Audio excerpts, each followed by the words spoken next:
Good evening. I'm glad you can take some time to devote to worship this weekend. On my father's bookshelf growing up, there was a particular set of books that caught my attention one day.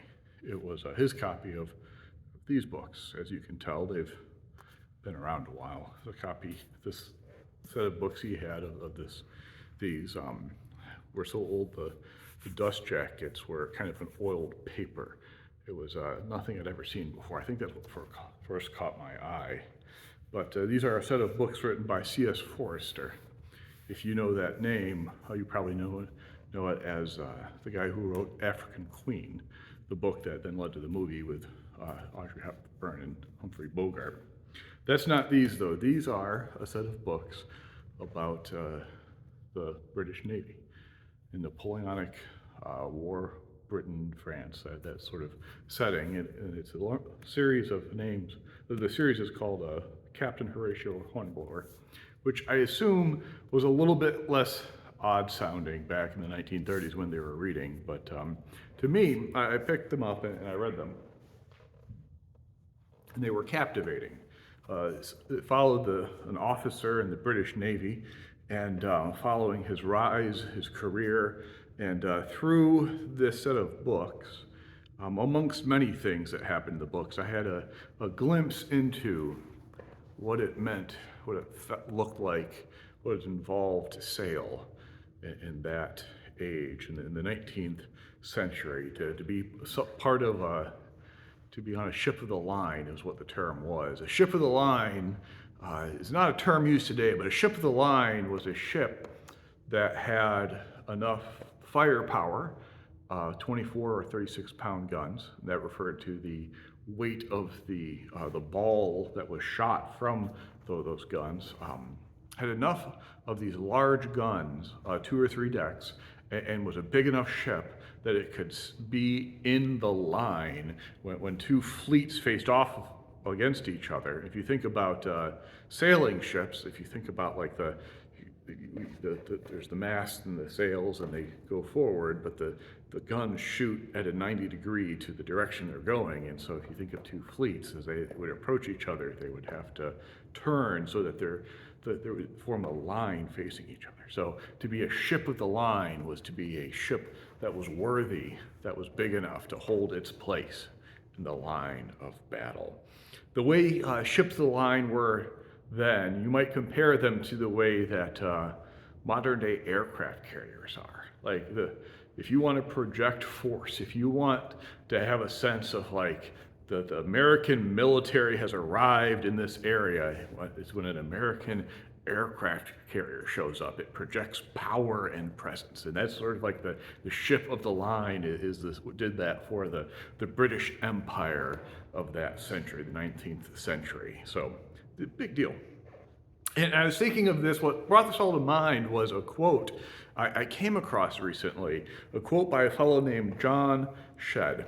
This was said in 1928. He wrote, "A ship in harbor is safe, but that's not what ships are built for." And I thought, that gets at something, right? A ship in harbor is safe, but that is not what ships are built for. I was starting to think about that. I was thinking about these books I'd read years ago and probably about to read them again now that I'm thinking about them. I started thinking about the relationship between going to port, and then going out to sea, going out and doing what the ships are built to do. And yes, to go out on the water, to go out what these ships are meant to do is meant to go and protect trade and extend the power of the British Empire and to be a presence and to be able to project the power of the crown, to explore what is not yet known. Like that's what they're built to do. And they go and they do that, but there's also the coming back. There is the time that they need to come to port.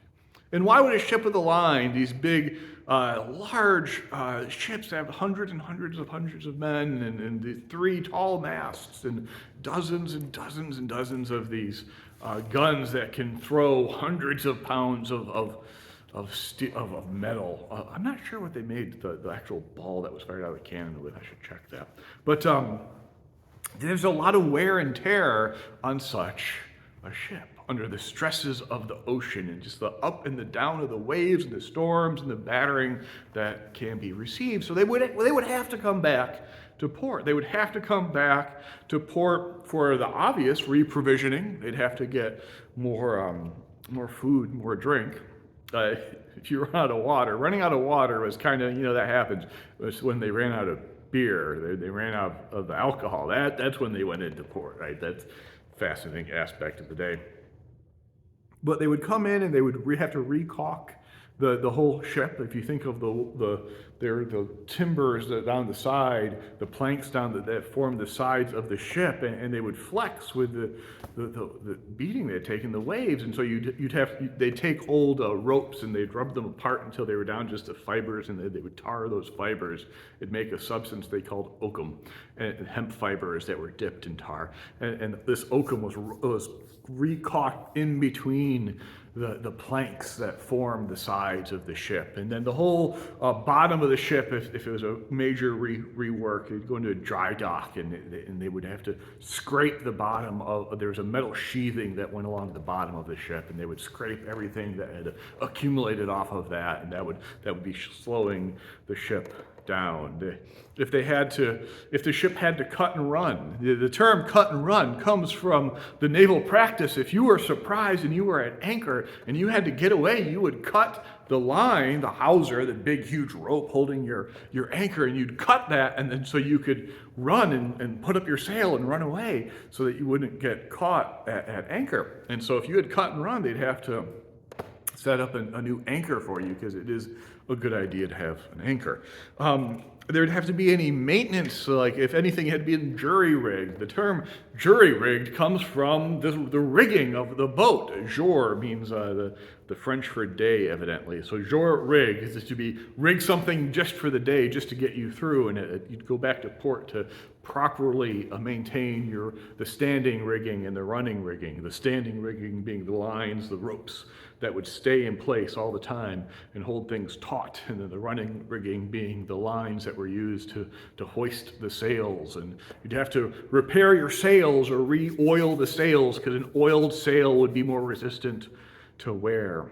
And most important of all of this would be the training of the crew. You'd have to take time to train the crew and to find new crew as well. This time in port, in the British Navy, they could never find enough sailors.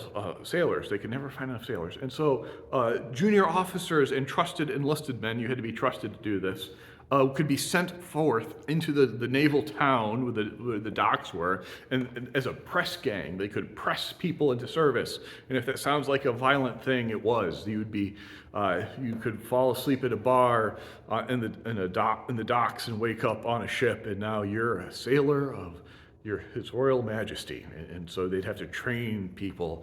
I'm glad we don't find sailors that way today. But if this happened to you, you'd have to start from scratch. If you were a farmer who'd come to town, you don't know how to hoist a line to like raise a sail, or how to aim one of these huge cannons. Right?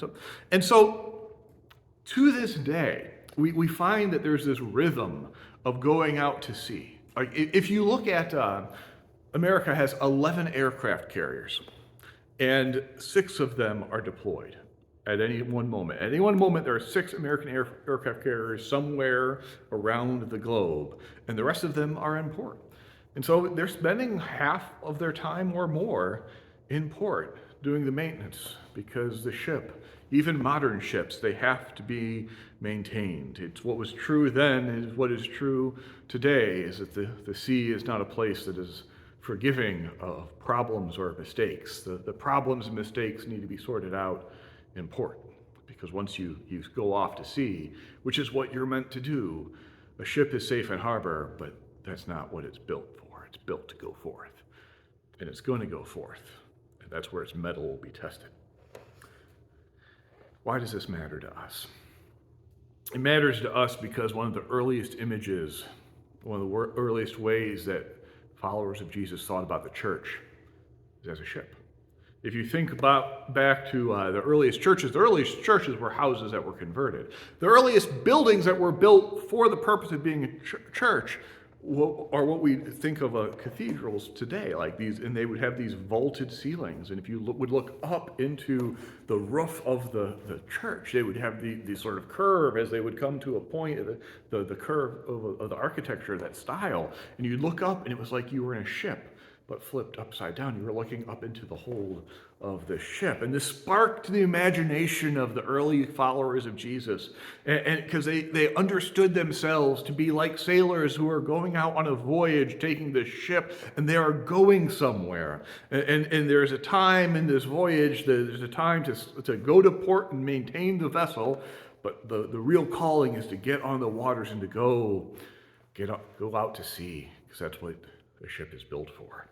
Now, the destination of this voyage, like spinning this out a little bit further, like if the church is a ship, where does it go to do? It's not, the church is not sent forth onto the sea to like build the British Empire. Don't take it that far. Like this, the voyage of the ship is the church is called to. We find one way of thinking about it in the reading for this day from the book of Isaiah. This is the day we're celebrating the baptism of the Lord. So there are readings that are pointed to for this day, and this is one of them. The reading from the prophet Isaiah: "Here is my servant whom I uphold, my chosen in whom my soul delights. I have put my spirit upon him. He will bring forth justice to the nations. He will not cry or lift up his voice or make it heard in the street. A bruised reed he will not break, and a dimly burning wick he will not quench. He will faithfully bring forth justice. He will not grow faint or be crushed until he has established justice in the earth, and the coastlands wait for his teaching. Thus says God the Lord, who created the heavens and stretched them out, who spread out the earth and what comes from it, who gives breath to the people upon it and spirit to those who walk in it. I am the Lord, I have called you in righteousness. I have taken you by the hand and kept you. I have given you as a covenant to the people, a light to the nations, to open the eyes that are blind, to bring out the prisoners from the dungeons, from the prison those who sit in darkness." There are other ways we can explore what the voyage of the church is, where we're called to go, but that's a pretty good one right there. We sail towards the kingdom in which the prisoners are freed and no one sits in darkness. This passage was first understood to be referring to the kingdom of Israel, the place where God's word was known and God's will was practiced. It was later read in light of the life of Jesus, and people started saying, Jesus was fulfilling this. Israel began, but now Jesus takes it to the natural next step. And brings upon the sense of establishing justice, that acting in a way that even a bruised reed will not break, a dimly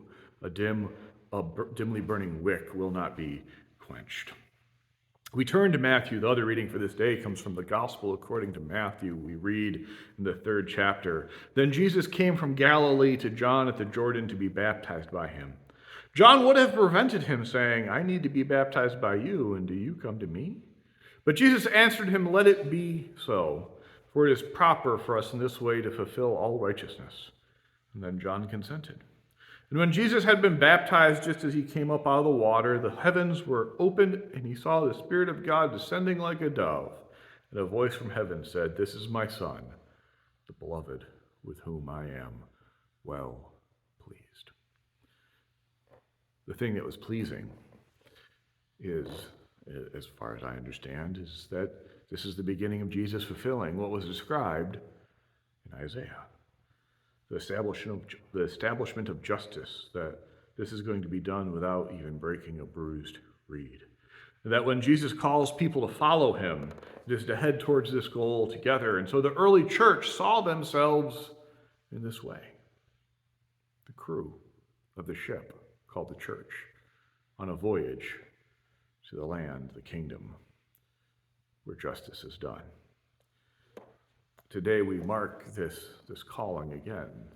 As we remember the baptism of Jesus, we commit ourselves, as Jesus committed himself, as Israel had been committed, to this way of life, which I think may be described with a modification to the quote that I gave a little bit earlier. I said that a ship is safe in harbor, but that's not what a ship is built for. I think I would dare say something like, a Christian in church is safe, but that's not what Christians are for. A Christian in church is safe, but that's not what Christians are for. I believe that in the same way that there's a rhythm to sending the ships out to sea, and then coming back for the maintenance, coming back for the repairs, coming back for the reprovisioning, and then going forth again, there is that rhythm, that out and that in, that back and the forth in the life of a Christian. Like we gather in port, church, right? Where it is safe for the maintenance, for the training, for being reinvigorated, for being rejuvenated, and then we are sent out to sea into the world, where just as the sea tests the metal of the ship, just in the same way the world tests the metal of the Christian. And if that feels like maybe it lines up with you gather together in port at church to love God, and then you're sent forth to love neighbor, and that back and forth of loving God and loving neighbor, thus fulfilling the two great commandments that the way that Jesus sums up the law, well, yeah, I do think there's something to that. I think that we gather to pray, then we go forth to serve, and service can be trying. Every person who goes forth to serve, we're going to serve, and we will find ways in which the service doesn't quite go as planned. And then we gather again to pray and to seek wisdom, back and forth. We learn how we are called to be people of peace and reconciliation, and we go forth to be people who build that peace and reconciliation, and then it gets complicated because it always does. And then we come back together to learn a bit more. How do I handle it when this is what happens? And then we go out again, back and forth, right? We sing. We gather to sing the praises of our Lord Jesus Christ, to be grounded in what is beautiful, to ground our hope in what things that we can sing at the top of our lungs and hold on to. And then we go forth in the world to take this beauty with us, to live as beautiful of lives as we can, to bring that beauty out into the world that really can be exceedingly ugly. And there are times when we need to be able to gather back again and sing together because we need it. Because we've hit something ugly and something hard, and we need to be able to gather and go back to port, go back to church. Shortly, when we're gathering here today, if you're going to be here today at Shelbino or at Monroe City, we're going to be remembering our baptism. And what I'm going to be inviting people to do is to take water that has been blessed, make the sign of the cross make the sign of the cross on their forehead. And in doing so, remember that we are called to get out on water. We are called to go out to sea. We're called to leave this place and to go and to love neighbor and find that rhythm of going out and going further than we might have gone before, trying things we have not tried before, taking risks that we have not risked before. And then we will gather again. We will find the strength and the grace and the hope to go out. And in doing so, we'll be fulfilling what we're talking about here, this idea that a ship is safe in harbor, but that is not what a ship is built for. A Christian is safe in church, but that's not what we're called to. We're called to gather and then to go forth and to find that rhythm, back and forth. In doing so, to love God and to love neighbor.